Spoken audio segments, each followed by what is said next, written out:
retired CIA Senior Intelligence Service Officer Glenn Corn. Professor Corn held senior leadership positions within the CIA and is a graduate of multiple specialized training programs in the fields of intelligence, security, adult education and training, and executive leadership. He is a 34-year veteran of the U.S. intelligence and foreign affairs communities. Professor Corn served abroad for over 20 years in Eurasia, the Middle East, and South Asia. Professor Corn has a master's degree in Russian language and literature from American University and a bachelor's degree in Russian studies from Hofstra University and graduated from the U.S. Army Russian Institute. He has held key leadership roles throughout his career, including Chief of Station/Executive Leader in Eurasian and Middle Eastern countries, Deputy Assistant Director of Operations for the Geographic Mission Center, and Chief of Department at the Counter-Terrorism Center. His contributions have been recognized with prestigious awards such as the Director's CIA Award and the Director of National Intelligence Award.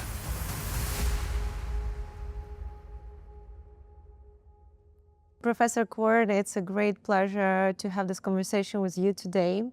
You have a very much extensive experience, and your career spans over 3 decades in intelligence. And probably before we dive into the complex topic of the Russian operations, that would be a pleasure for our audience to hear your path to the CIA. How did you evolve from the working underground operative to the leadership position? So could you tell us about that? Yeah, thank you for having me as a guest, and it's great to be here. I would add that in addition to intelligence, there was a lot of diplomacy in there as well. So how did I start?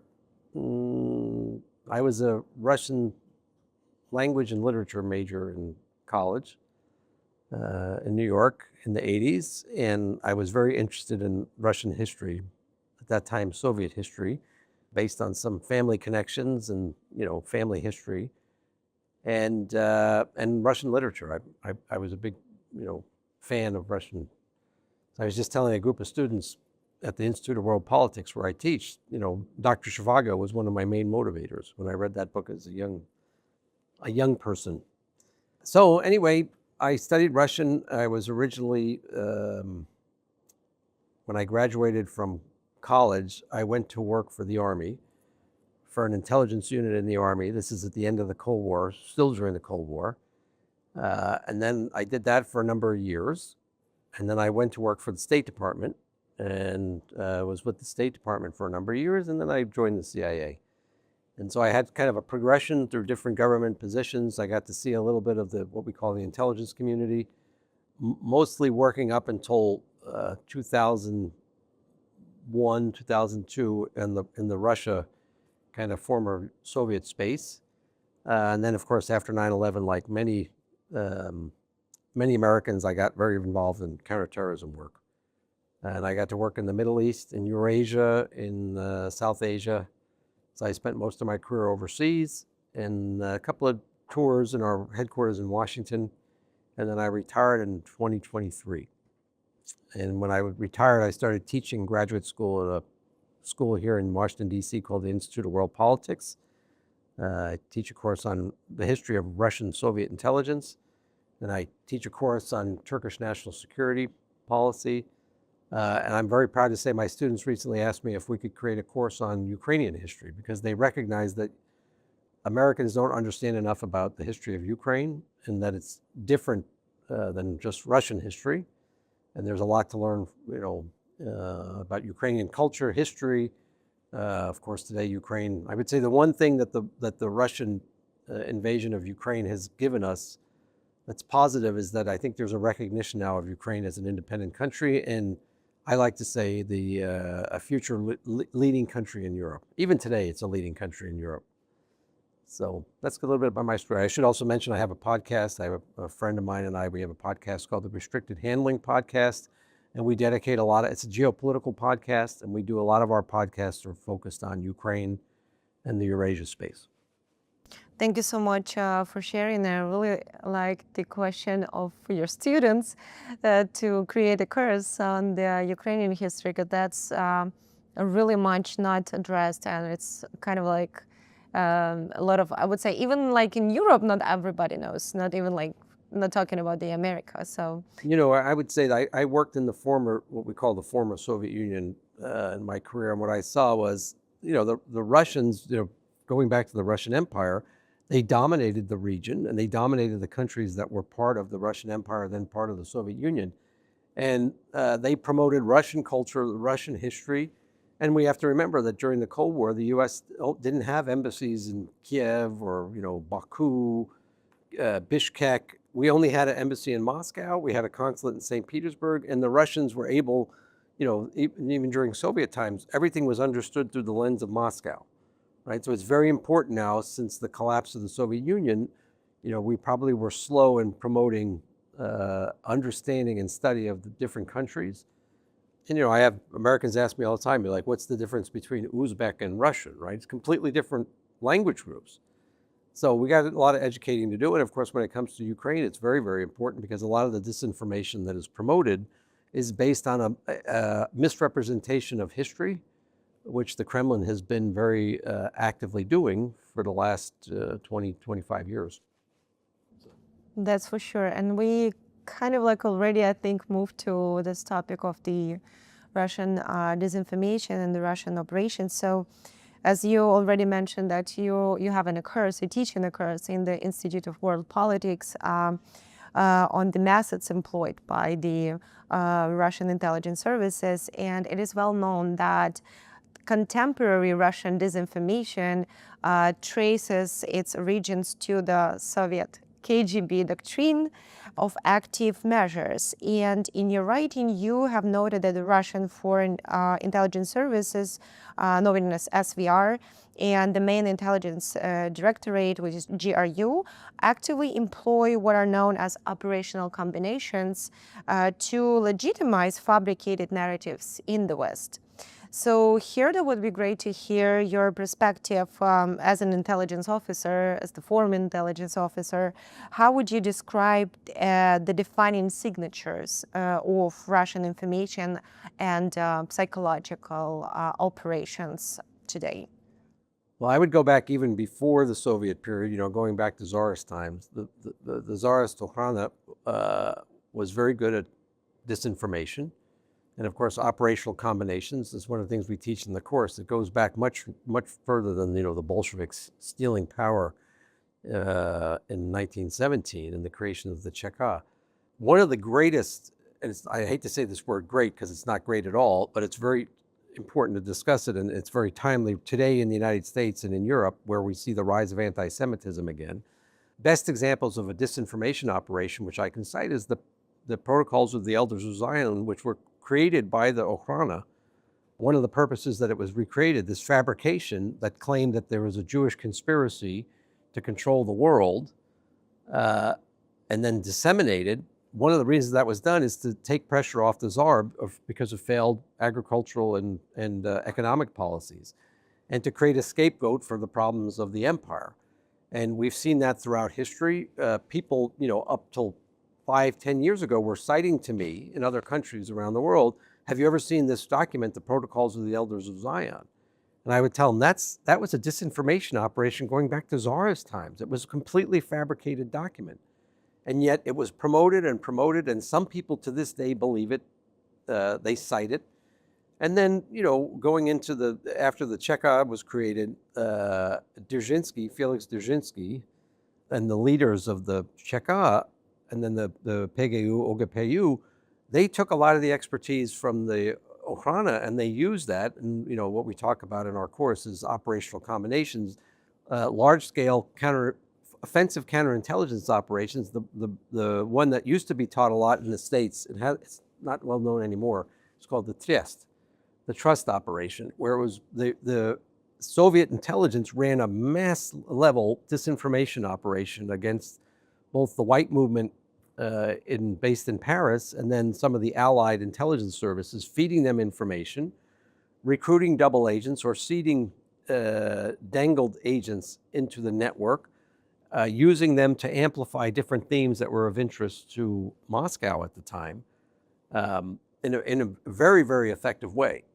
after running that operation for about 7 years, they decided to pull the plug on the operation and expose the fact that the white movement and some of the allies, which were supporting the whites or connected with the whites, were manipulated very badly by, at that point, the OGPU. So very effective operation, and one of the reasons it was effective is because the vetting on the part of the white movement was very weak, and the critical thinking was lacking. And we can talk about that, why it's so important. But and there are many other examples. The Soviets were very, very good at running disinformation operations and combining them with offensive counterintelligence operations. And how do those operations succeed actually in exploiting the Western media environments and using these techniques such as mirror accusations and agents of influence to introduce and amplify their narratives within the democratic societies? Yeah, again, we can give the example, in the Soviet period, after the KGB, the first chief director, when they created Service A, which was focused exclusively on conducting active measures operations, and included in active measures was disinformation operations around the world, they came up with this famous project called Infekcija, Operation Infection, where they claimed that the US, the CIA, and the Department of Defense had deliberately created the AIDS pandemic and spread it around the world for different purposes. And how did they do it? There was a nugget of information that they were aware that there were groups in the United States were very concerned about the AIDS epidemic, which, in the 80s became late 70s, 80s became of great concern to a lot of people, including vulnerable communities in the United States.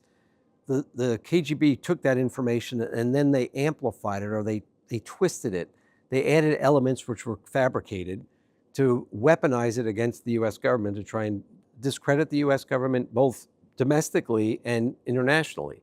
And, in a nutshell, I won't go through the whole operation, but they had a journalist, one of their agents in India, publish it in an Indian newspaper.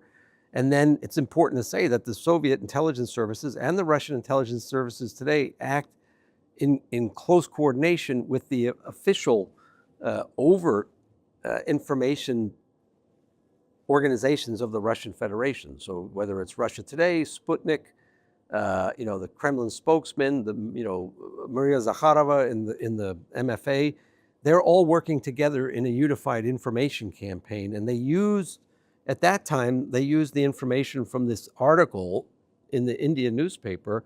They then turned that in, TASS picked it up and they published it. I think it was published in Literaturная Gazeta, an article about this.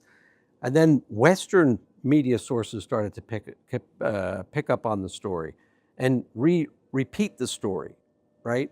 And I think, the pinnacle was when it reached, I think it was ABC, I don't want to get the channel wrong, but one of our main news networks presented the story on national TV in the United States. And it was all based on disinformation. It was all based on a twist of, one little piece of information that was amplified in a distorted manner with the specific goal of undermining the US government and the reputation of the US government. And as a matter of fact, the Reagan administration called the Soviets out on this, and Premier Gorbachev eventually had to admit that, yes, this was all a fabricated story. And they retracted the story in the late 80s, but still, there are still people today that believe aspects of the story. And that shows you how deeply it can get into the subconscious or even the conscious of an audience. So there are plenty of examples of how the Soviets have done this, how the Russians are doing it. More recently, we see, in the last couple of years, the theme, and you could look at multiple themes if we talk about Ukraine, the theme that, Ukraine was a sponsor, or the Ukrainian government is, fascist, that, Ukraine is anti-religion, anti-Christian, persecuting, Christian communities. The nugget there is that, yes, the Ukrainian government is very concerned about the Kremlin's use of the Orthodox Church or certain aspects of the Orthodox Church to conduct intelligence operations. which any government should have a legitimate right to be concerned about. And historically, the Russians have used the church for, not just the Orthodox Church, but other denominations for intelligence purposes, right? So the Ukrainians, in trying to counter that, the Russians then try to make the story, oh, they're persecuting all Christians, all religions, which is completely untrue. And I think anyone that goes to Ukraine knows that actually the situation with religious freedom is much better than in many other countries, and definitely better than in Russia, right? Somebody gave me this statistic last year when I was in Ukraine. The third largest Mormon community in Europe is in Ukraine. They're not persecuted, they're not, oppressed. I'm not sure if you could say that for Mormons living in Russia or members of other religious groups, denominations. That's true, because if you will see official reports, what is happening with the religious persecutions in Russia, everyone who is not under Russian Orthodox Church basically prosecuted, and a lot of people are in jails, and that's a huge materials on that. And coming back to the question in Ukraine, what you mentioned, just maybe, I don't know if that's to add a little bit, is that in Ukraine, that's what probably not clear for the American society, is that the Orthodox Church in Ukraine was always like under the Moscow Patriarchate and Kiev Patriarchate. And that was obviously like the questions about the Moscow Patriarchate, because we understand that they do the operations, intelligence operations through the church. That's why, as far as I understand, there was an ask for the Moscow Patriarchate to cut all the ties with Russia, basically not to have these operations on Ukrainian ground while we have a war. But instead, we see that's what you just described, right? That these false narratives that they use to, saying that Ukraine persecute Christians, and that it's anti-Christian, anti-religions, and so on and so forth. But that's the operation that we can see like nowadays, and disinformation that they're trying to spread. I would say that 2-3 years ago, the Russians were having a lot of success in that space. I think it's the counter efforts to educate Americans have been successful, I think, because we're seeing like the support for Ukraine has risen actually in, for example, among Republican voters. I think part of that is because, not just Ukraine, in fact, the Ukrainian government, I don't even know if it's the driving force. I think a lot of Americans who are aware of what's going on have been trying to communicate. I go around the country and I give talks about what's happening in Russia, Ukraine, and this question would often come up with people that would ask, is it true that the Ukrainians are persecuting Christians? And I walk them through some of the facts, and I try and cite, you can look here and look for, facts. And other people have been doing the same thing. And I think you gave me a great example of somebody who was anti-Ukrainian before he went to Ukraine. And then he came back and said, wait a minute, like my eyes have been opened. It's a completely different story. It's unfortunate that people, it's not easy to go to Ukraine right now. But if most people would go there, they would see that there's no persecution. I've never experienced that at all. So, and I think most Ukrainians just want to live their lives, and they don't really care. They may be religious, but I've never seen any disrespect for other religions. What I see is a people that are as far from being Nazis as you can imagine, and just trying to live their lives, and pretty happy people actually, despite the fact that their country is being bombarded by their neighbor. They're pretty resilient, but pretty happy and friendly and welcoming people. So the narrative that Ukraine is, run by Nazis and anti-religious, that's a false narrative for sure. That's true. And talking about the example that I gave you, maybe just for the audience, because they all know and see the speeches of Pastor Mark Burns. So that was the one that I told you about, and that's pretty much a great example, because really how to combat this disinformation, right, is that basically it's a factual information. And of course, yes, if you have the opportunity to come and see on the ground, that would help a lot. Coming back to this, West media and everything, what do you think is the main West vulnerability to these methods, to these operations? That's a great question. I mean, I don't know if it's the media that's vulnerable, it's society in general. I personally believe we've allowed in the last 30 years, I'll just speak for the United States because I'm an American, we've allowed our system of education to deteriorate. We're not teaching people history. We're not teaching young people history. We're not giving them a solid foundation of history, critical thinking. Often I see people just don't have any understanding of a lot of the issues, the basic historic issues. And so it makes it very easy for either domestic or external forces to manipulate them.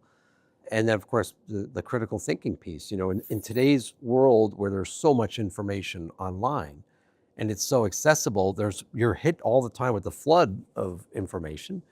And you need to be very disciplined in how you interpret information and vet that information a little bit. I don't know that people are doing that.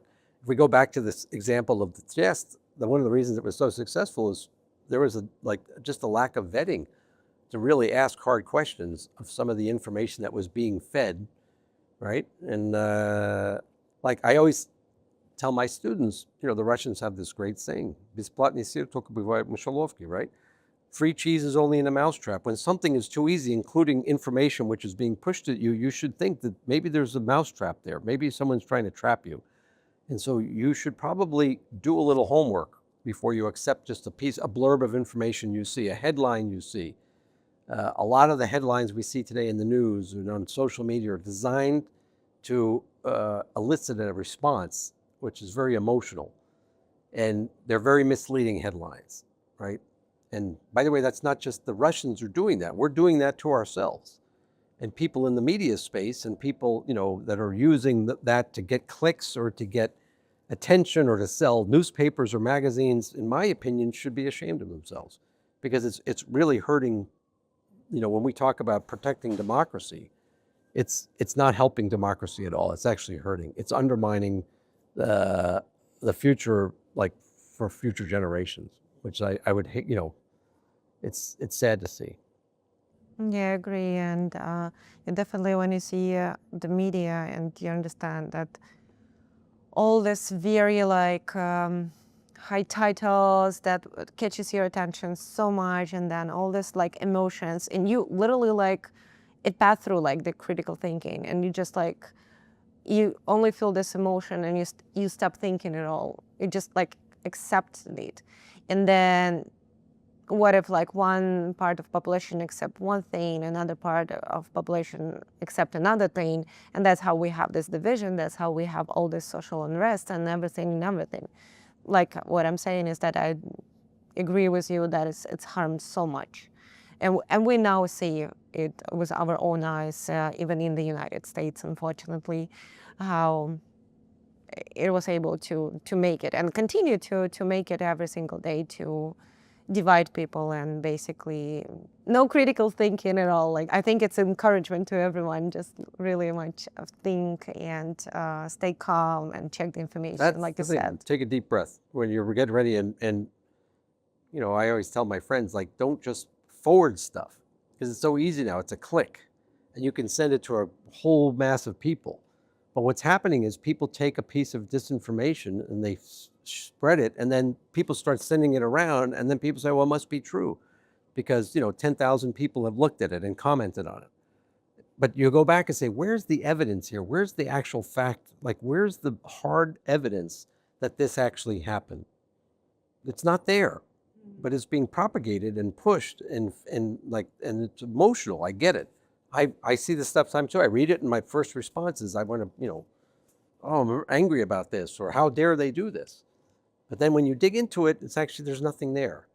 And going back to the piece on education, growing up in the United States, certain parts of history were taught one way.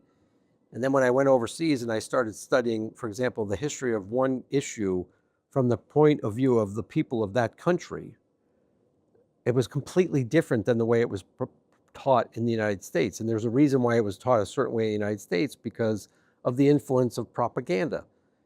And this goes back to the 1800s. And propaganda, by the way, the Russians aren't the only people that do propaganda. Other empires use propaganda very effectively.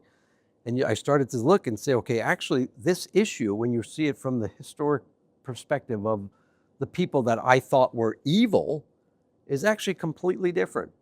And it's too bad most Americans don't see this. Like they're not taught this side of the story, because it's completely different than what has been promoted. And some of what was promoted is based on disinformation that was used by one empire to weaken another empire so that they could take parts of that empire and put it in their empire.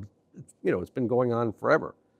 Disinformation is nothing new. It goes back to biblical times. That's true. And I also like your point that you said that we also have to see like there is a big difference between the opinion and the factual information.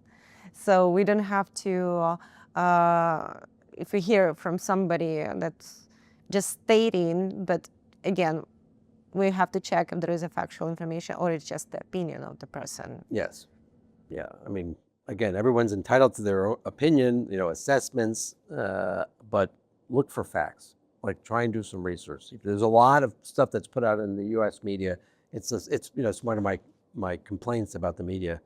It's become a lot of assessment, a lot of opinion, but not a lot of hard reporting. Just these are the facts, like objective. You know, one of the things I think AI can do today is you can, like, for example, our podcast, we do a daily intelligence report, and it's all based on AI driven. There's no assessment at all. It's just facts. This is the news from this country. This is the news from this region. And when my partner and I were coming up with the podcast, we talked about, should we put some analysis in there? And we decided, no, like, there's enough analysis out there. Let people just see facts and come up, you know, try and draw their own conclusions, do their own analysis to promote critical thinking. Great. That's what is missed so much in our society nowadays. Now I want to turn also to one of the less obvious yet very much potential dangerous avenues of Russian disinformation that they involve exploitation of the civil institution. And for example, the official reports by the United States Commission of the International Religious Freedom have noted that Russia actually utilized so-called anti-cult networks, such as the structures associated with the Russian organization RACERS, which is Russian Association of Centers on Studies, Religions and Sects or Cults, led by Alexander Dworkin, as well as the European organization called FACRIS, to stigmatize disfavored actually groups, both domestically and internationally. And open source intelligence research conducted by our analytical center likewise indicated that actually under the pretext of protecting societies from cults or sects, certain anti-cult networks have actively actually promoted Kremlin narratives, demonizing Ukraine and attempting to legitimize the Russian invasion to Ukraine under the rhetoric of the satanization. Mm-hmm. So here I want to ask your opinion, your perspective as an expert to these operational methods of Russian intelligence services. Could such pseudo-religion or anti-cult experts communities in various countries effectively basically be monopolized by Russia and used as a cover for FSB intelligence activities abroad? Mm-hmm. Of course. I mean, first of all, when someone hears anti-cult, how could that be bad, right? Cults are bad, anti-cult must be good, right? Very crafty use of language. Historically, the Soviets were very, very good at using cover organizations. They did it during the Cold War, you know, the anti-nuclear weapon movement, you know, what was the Federation of Peace, or the International, you know, Workers for Peace movement. Oh, peace, it's good, right? It's good. But if you dig in and you see where the funding was coming from, where the tasking was coming from, where the direction was coming from, there was an agenda there. And people that were involved in some of those organizations themselves were not bad people. They were trying to do good things, but they didn't realize that they were being used and manipulated. I would just encourage anybody in any think tank or any, you know, part of civil society, if you're approached with, you know, a narrative or a theme, or someone wants to partner with you, I would do a lot of due diligence these days to make sure you're actually partnering with a legitimate organization, and that what they're claiming, in this case, going to the messaging to demonize Ukraine, Ukrainians are, what did you say, Satanists? Satanists, yeah, they Yeah, need I mean, desatanization. Desatanization, yeah. I mean, Because then you have to ask the question, where's the proof that there is Satanization? Right? How much is that in Ukrainian society is there compared to other societies? I'm sure there are some, what do we call them, Satanists in Ukraine, like there are in every country, but I would suspect it's a very small number, right? And so if I'm in a think tank in Europe or the United States and someone comes and says, we need to do desatanization of Ukraine, I'd want to say, okay, give me the numbers, let's see the facts, and then I'll decide whether we're going to throw our support behind your effort. And by the way, if you really look, you may say, actually, there's more of that in Russia than there is in Ukraine. Maybe we should focus on desatanization in Russia. Because who behaves this way? Who bombs apartment buildings? Who bombs schools, right? Who attacks another country and openly says that that country doesn't exist, right? That, in my opinion, is satanic. When you try and claim that you have the right to eliminate another people, that's what the Nazis did, and that's what's happening today in Russia. And by the way, that's what the Iranian regime was doing to its neighbors, right? To me, that's satanic behavior. Yeah, and with this cult narratives that they created, like pseudo-religious studies, I don't know how to even describe it, that, but within Russia, they legitimize that, and they have a lot of, their organizations with that.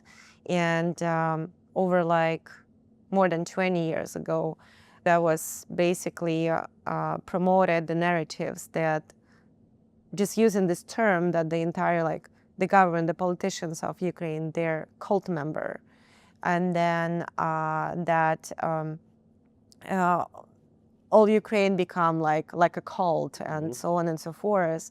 And basically you understand that on one hand, you kind of like, that sounds crazy, and you like just don't want to hear that. But after 20 years, when you see that those who have leading positions in these organizations now working so hard together with the priests of Russian Orthodox Church who are blessing the missiles to basically, kill Ukrainians and spread the other narratives of, like we discussed behind the scenes, that they were spreading the narratives that Ukrainians are Nazis and all of that stuff. So, and it becomes clear for you that that's one of the operation that was done, just like, just taking time to go to the people's minds. Right. Because there was a lot of spreading narratives that, and entire West is a cult for them, and that Ukraine fall into West and fall into,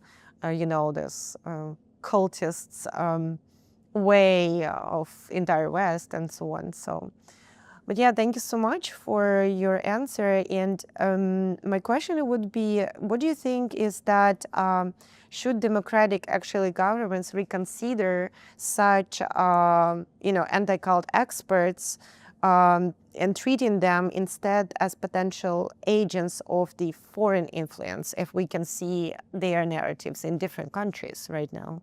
No.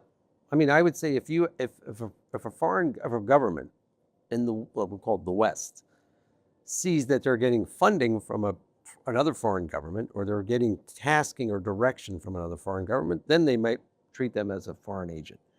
If they just see that they're promoting information that that government doesn't like, I don't necessarily think that they should be treated as a foreign agent, because then we're talking about censorship, which is, in my opinion, not what we want. I personally don't want that. Then you end up like Russia itself today, right? So you have to be very careful here. And in the last 10 years, let's just say in the United States, this has been a very painful issue, because, some people felt like the government was getting into the business of censorship, censoring, opposition views, censoring dissenting views. That's not healthy. It just creates more distrust. It just creates more polarization. If you have, again, like we talked about, like in the information space, if you have hard evidence that a group is funded by, right, Moscow or Tehran or Beijing or any country, then you might say, okay, you need to declare yourself a foreign agent, right? What we have in Russia today is anybody that says anything that's in opposition to the Putin regime, they're labeled as a foreign agent, right? Yeah. That's excess. That's dangerous. You know, but if you're taking money from the Kremlin to promote the Kremlin's narratives, then I'd say you're probably a foreign agent. Yeah, I agree. It's I think it's that what we're dealing with.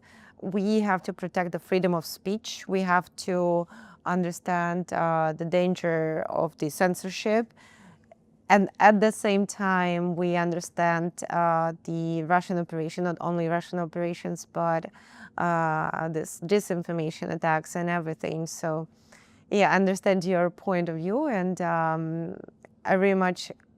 I think it's the biggest question for all of us, how to combat the disinformation, and at the same time, not to fall for the censorship and become like what is going on in Russia. Right. People always ask me when I talk about these issues, like, how do you manage this? And in the late 80s, the Reagan administration had built a very capable system inside the US government to identify themes that were being promoted by the Kremlin, and then to put out facts to counter those themes. Like this, it was counter disinformation. And I think it was very effective. There was a lot of expertise that was developed. Unfortunately, after the collapse of the Soviet Union, the US government let all that expertise go, and they never were able to reconstitute that. And I think one of the things you have to understand, if we just talk about Ukraine, it would be good to have a running list of the themes that the Kremlin has been promoting to try and destabilize Ukraine, which, by the way, going back to 1991, after Ukraine got its independence. So what are some of the themes? Okay, Ukrainians are all Nazis and fascists. Well, we know during the Second World War, some Ukrainians went over to the side. They allied themselves with the Germans. That's true. Why? Because they saw Germany as an alternative to Stalin and Soviet power, which was also, by the way, as fascist as you could get, right? A horrific form of government, right? An autocracy, oppression.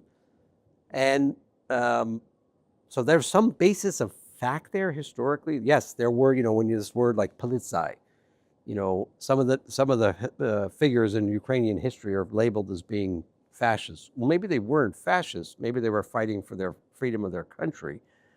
But the Russians spin that, right? So that's one theme, fascists.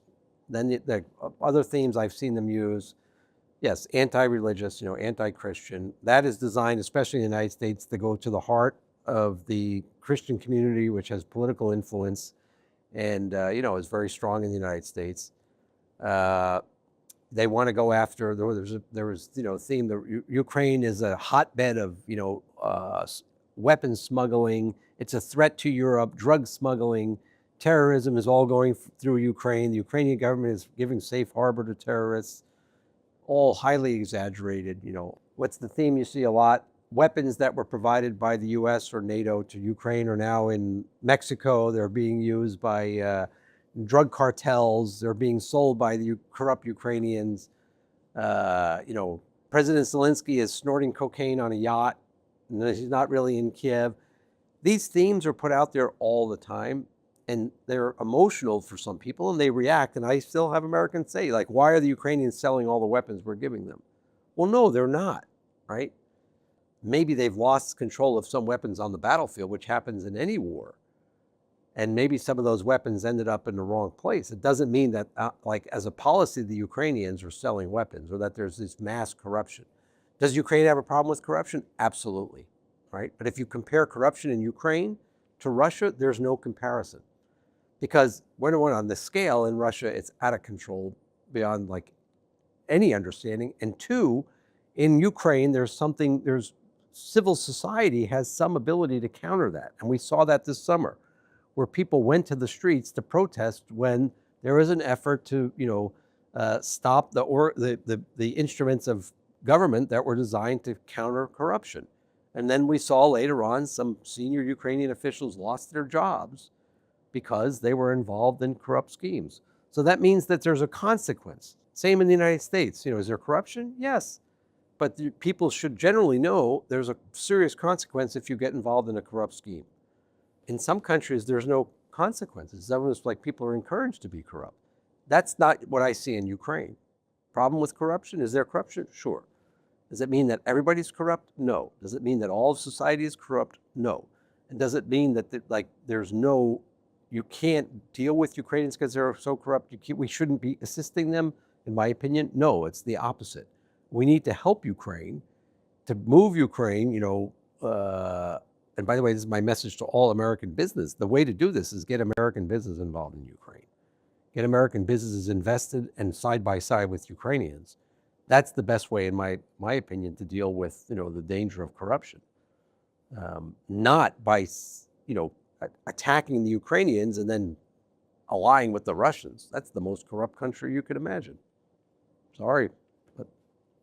If we talk about this informational warfare as well, in the early stages of the Russia full-scale invasion to Ukraine, Ukraine actually achieved a decisive advantage in the battle of international strategic communications.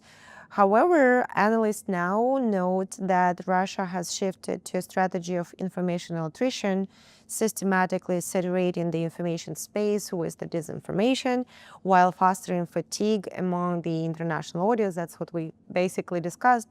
And drawing your extensive experience countering these Russian operations, how would you assess the current balance of power in the information dimensions of this war?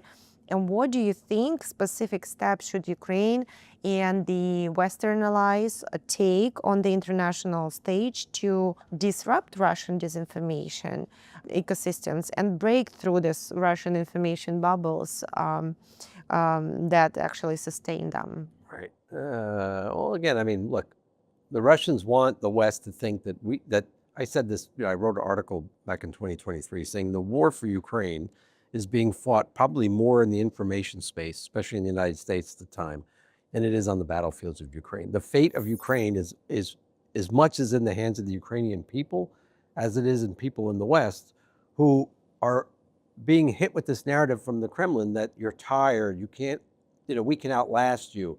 Russians have incredible ability to suffer, and you really, you just want to go back to an easy life, and you're all spoiled, and you don't really want this war, and you're wasting money helping the Ukrainians. My own opinion is we should remember that we can also be very tough. We can also, sustain. By the way, when you talk about fatigue, I hear people say here we're fatigued. Go to Ukraine and see what the Ukrainians have been dealing with. I was just there in February. It's -30. People don't have heat. I met a woman who's probably in her 60s, walks 14 flights of stairs at night with a flashlight to go downstairs to get something, and then has to walk 14 flights up because there's no elevators, right? I mean, and she's still smiling. So if the Ukrainians aren't fatigued, we shouldn't be fatigued, right? In the information space, we need to be more resilient. As I said before, do more study and be more disciplined. Check the facts. And if you look at overall the bigger picture, is Russia really winning this war? Is Russia really resilient? Look at history. The idea that Russia can outlast everybody is a fallacy. The Russians lost to the Japanese in the Russo-Japanese War, and then they had major internal problems. In the First World War, the empire collapsed under the weight of the failed system and the failed policy. The Soviet Union collapsed as a result of internal failures in the way that the country was run, administered, and the way the economy functioned or didn't function. You can give a lot of examples where Russia's had a lot of internal problems, and Russians will only take being abused to a certain point before they go to the street, right? So, and we in the West are facing nothing like even the Russians are facing at home, the suffering that they're facing, which has been placed on them by their own regime. And I personally, knowing a lot of Russians, believe that at some point they're just say, we've had enough of this. It's ridiculous. What is Putin giving them? When he came to power in the early 2000s, late 99, 2000, he promised them to bring them dignity, to bring the economy back, to bring back Russia's place in the world. Now what are they getting? Okay, rising rates of crime again in Russia, kind of chaos, social chaos,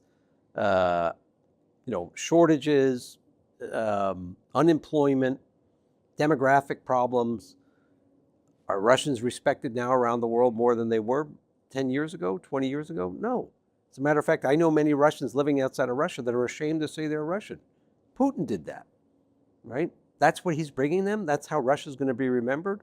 For all the Russians that are listening to this podcast, like, is that the way you want to be remembered in history? As, you know, the generation that saw whatever hope Russia had of being a normal country go down the drain because you had a dictator whose ego drove him to think that he should impose his will on his neighbors and that they had to live by his view of the world, or else, you know, they shouldn't live at all. That's, to me, crazy. That's true. And you already talked about this, but maybe you have something to add in this regard. So how is it important for Ukraine and the Western partners not only to combat Russian disinformation, but also adopt more proactive strategic communications and counter narratives? So have this like proactive position. Do you have something to add? You're reading my mind. Listen, I mean, I think one of the problems that we've allowed over the last 20 years, we've allowed the Kremlin to pick and choose where it's going to push. And they've gone on the offensive very aggressively, especially after 2012, 13, what I saw. But even before that, I mean, we can go back early 2000s, right? We've played defense over and over again. One of the things that Ronald Reagan did when he became the president is he went on the offensive, including in the information space. He was very, very effective at communicating with people. And the message was, we're not the enemy of the Soviet people. I'm not your enemy. The American people are not your enemy. The Communist Party is your enemy. We want to have a good relationship.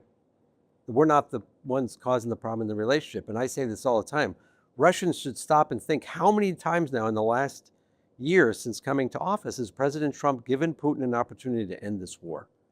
And he's offered him deals, which actually, you know, many people criticize President Trump for doing it, but the Russians would walk away with some dignity.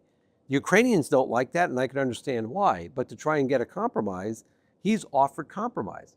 And the Russians, President Putin keeps saying no, right? And the Russian people are suffering as a result of it. I personally think we need to go on the offensive more. We need to communicate that. We need to communicate facts. We need to point out to the Russian people what's happening around you, what's happening in your own country.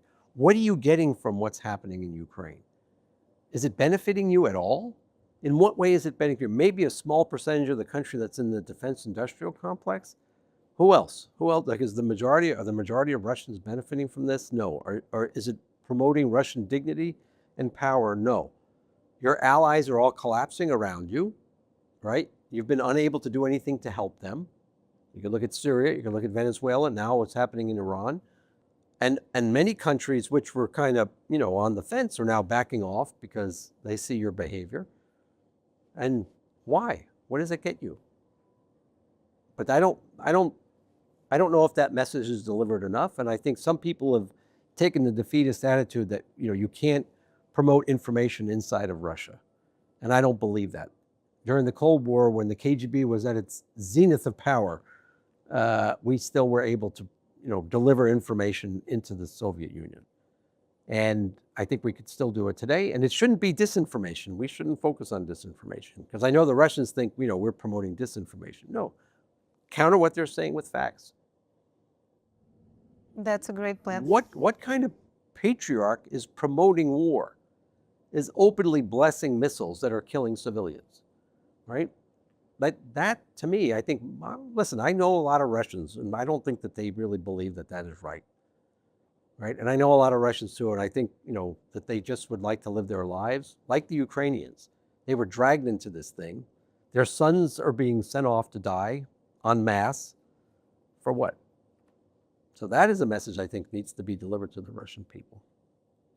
And that if the war ends, this is one thing in the West we need to think about, if the Russians start to behave in a better way, how do you reward that behavior? Because that's one thing I've seen too in the last 10, 15 years. It's always punishment, but there's very little talk about what is the reward for good behavior, right? For pulling troops out of Ukraine, out of Georgia, right? Trying to, be better to your neighbors, to stopping the disinformation operations, to stopping the cyber attacks. If that happens, how do you say, okay, well, that's a good sign. Like, how do we engage now in a positive way and make it worthwhile for the people of Russia?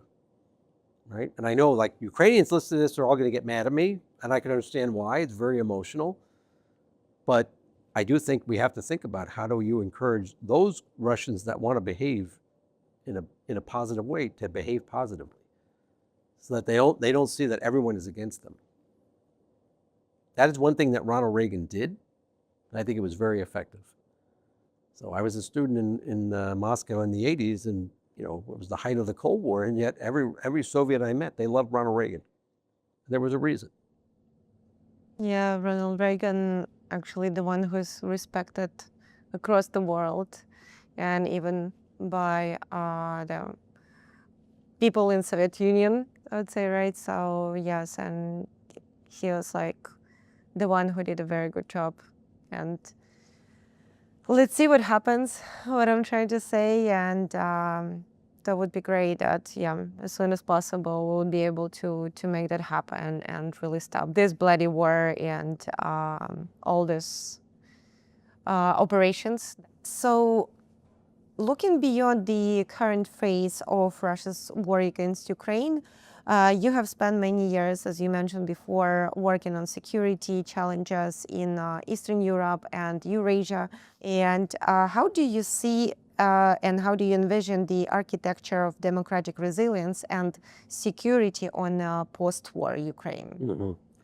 I think we have to be realistic. All, stable democracies come on the basis of economic development.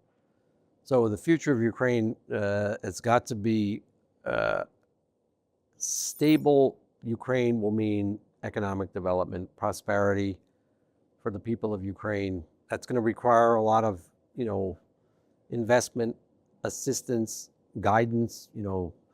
If you look at the Second World War, after the Second World War, the U.S. played a big role through the Marshall Plan and other programs in helping to rebuild Western Europe. I think there's probably going to be programs like that are going to be needed, not just for the United States, like our other allies as well. It's in their best interest, including our partners in the Gulf, a lot of resources, a lot of money, and our European partners, right? So that's one thing. And then two, we're going to have to remember it's not just Ukraine. So again, I know this is going to be very unpopular with the Ukrainian listeners here, but there are other countries that need a lot of help. And we have Syria, which went through a horrible civil war, which went through a horrible, years of being ruled by dictators, a family dictatorship. Now that, Syria needs development if we want to see any kind of stability in Syria. Hopefully the regime in Iran will be finished and the Iranian people will get their country back, but it's going to require, a lot of damage is happening right now. It's going to require a lot of investment, a lot of rebuilding. There's so many countries that, Venezuela, right? And of course, Ukraine. So we need to think about how we're going to do that. Strategically, we should be thinking here in the US and in the West, not just within, what's going to happen by the summer or by the midterm elections, but what are we going to do in 5 years? How are we going to handle all of this, and how we and our partners, and by the way, we need our partners to do this together with us to bring prosperity.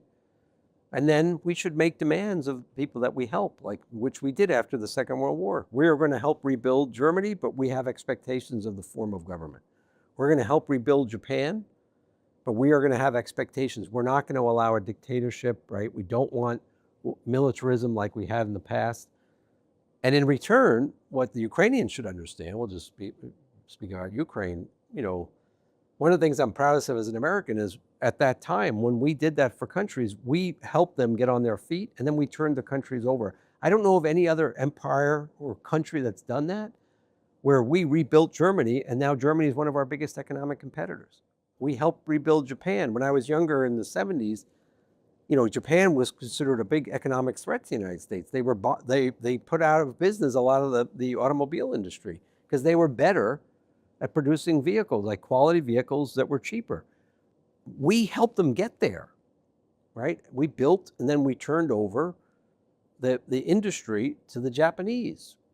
And it was a net plus for us, I think, and a net plus for the Japanese. The Ukrainians should remember that because there's going to be a lot of sensitivity about foreigners coming in and having too much control over a company or although what I see with Ukrainians now is I think, the one thing Americans should understand is the majority of Ukrainians I deal with and I deal with a pretty large swath, are very well educated. And they're very, very, like, we see it now on the battlefield, very innovative and progressive business-wise. So that's a good thing, because I think that there's a lot of potential for partnerships with Ukrainian companies in the future.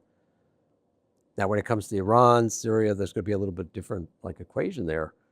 And we're probably, by the way, we're seeing it already in the Middle East, we're going to need the Ukrainians' help. Not just in building counter-drone systems, but actually rebuilding economies. Agriculturally, right? I mean, look at the expertise that Ukraine has in the energy space, so. And given that the Russia, if we're coming back to this, the information warfare, I would say, so we understand that Russia will likely continue its subversive activities, including in the informational field, and even after the ceasefire. So which institutional reforms and counterintelligence and information security mechanisms should Ukraine and its Western partners prioritize in order to safeguard Ukrainian society from future hybrid interference? Right. Definitely, people say, like, when is the war in Ukraine going to be over? Many Ukrainians will say it's been going on for, 400 years? I mean, definitely since 1991, the Russians have been conducting this kind of asymmetric warfare, the active measure of space. And it's going to continue after, I think, there's some ceasefire or there's an end to the kind of conventional fighting that you see right now. How should the Ukrainians reform? I'm not going to give advice on that. I would just say that, we in the United States shouldn't think that once that, the last missile is launched, that we're done. We shouldn't make the mistake we made in Afghanistan when the Soviets withdrew and kind of turn our back and walk away. We should stay engaged. We should, again, investment, economic prosperity, because a lot of this disinformation stuff doesn't have any impact on people that are happy, that are satisfied, that are content. That's what I see in my own country. When you see the most emotion, it's when people are scared. And what are they often scared about? Losing their jobs, not having enough money to pay the bills, take care of their families, right? If they feel comfortable, they feel prosperous, they're not as susceptible to that fear. And so it's very important that, this is what I saw in my career in a lot of the countries I worked in, the economic development is critical. Now, sometimes to get economic development, you have to provide security assistance, because there are outside forces that are, whether they be state or non-state actors, trying to destabilize the economy of another country, because that's the way they can take power. So the U.S. is going to have to remain engaged. And then, of course, I always say, before the February of 2022, the expanded invasion of Ukraine, the Russians were conducting assassinations inside of Ukraine. They were doing sabotage inside of Ukraine. The only difference now between that and then is that the Ukrainians have demonstrated that they can do the same, and they are doing it very effectively. And the Russians should remember that. So when the ceasefire happens, maybe they'll be less in a rush to assassinate somebody or conduct sabotage, a cyber attack, blow something up, because the Ukrainian intelligence services have demonstrated that they are also very good at it. And, if the Russians, and we know the Russians kind of live by the principle of an eye for an eye, oka za oka. Well, now there's a consequence. There wasn't maybe in 2014, 2015. Now there's a very serious consequence. And maybe it's in both sides' best interest, this kind of deterrence. Let's not do that. And then maybe, as I used to tell my Russian friends all the time, and not my friends either, but people I disagree with, maybe you should just try and view Ukraine as a partner for business and for development, and you'll benefit and they'll benefit, because they are a European country. They are the bridge to the rest of Europe. You're not going to jump over them, right? And you're never going to occupy them again. The Ukrainians have demonstrated they are not going to allow Russia to turn Ukraine into an extension of Russia again. There's no such thing as Malorossiya, right? It is Ukraine. And the people of Ukraine are going to be Ukrainian. That doesn't mean they have to be the enemy. They could be actually good partners. That's true. And I think it's already a second time that when I ask I think familiar question, and you coming back to this the economical prosperity, and I really much agree, and thank you so much for emphasizing that, because I truly agree that the economically strong country, like, you'll not be able to defeat, you will not be able to invade, you will not be able, right, if people are satisfied, happy, and basically it will be very hard, you know, to have a battle with the very strong, economically strong country. So I truly wish that for Ukraine as well, and thank you for your suggestions and how you compare what happened with the Afghanistan. So that would be great that America would be involved and like still involved even after the ceasefire and everything. And I truly appreciate our conversation. It's really helped to understand more this information warfare. Thank you so much for sharing this with our audience. Before probably we conclude, I can ask you final questions. Maybe you can give a suggestion to any ordinary people how to not become a tool on somebody's informational operations. What would you suggest? Maybe some simple steps for any ordinary person? Well, one, study, right? Learn, educate yourself. Look at the history of disinformation. There's a lot of great literature out there now, a lot of great books, YouTube videos, if you don't want to read, you don't have time, you're in the gym, or so that's one. Two, remember to just take a deep breath when you see information and say, okay, let me double check this. And it's not that hard today because there's a lot of information online too. So there's information, counter-information. Just do some research, right? Don't become emotional right away, and understand that a lot of the algorithms that are being designed on the social media are designed to pull this response from you, this emotional response, right? And so you have to kind of counter that. You have to be your best source of counter disinformation.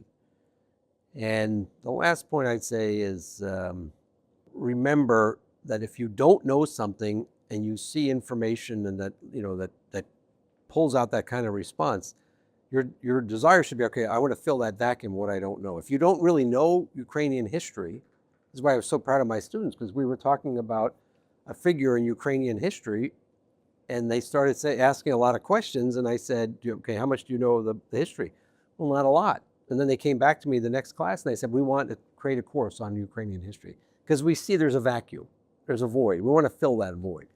That is the right response, right? And if we can do that, I think we're in a much better place than we are today in society, where there's a lot of voids and there's a lot of information being thrown at people and then a lot of emotional responses, which polarizes people, which divides people. And we should remember the only people that I'll just speak for the United States.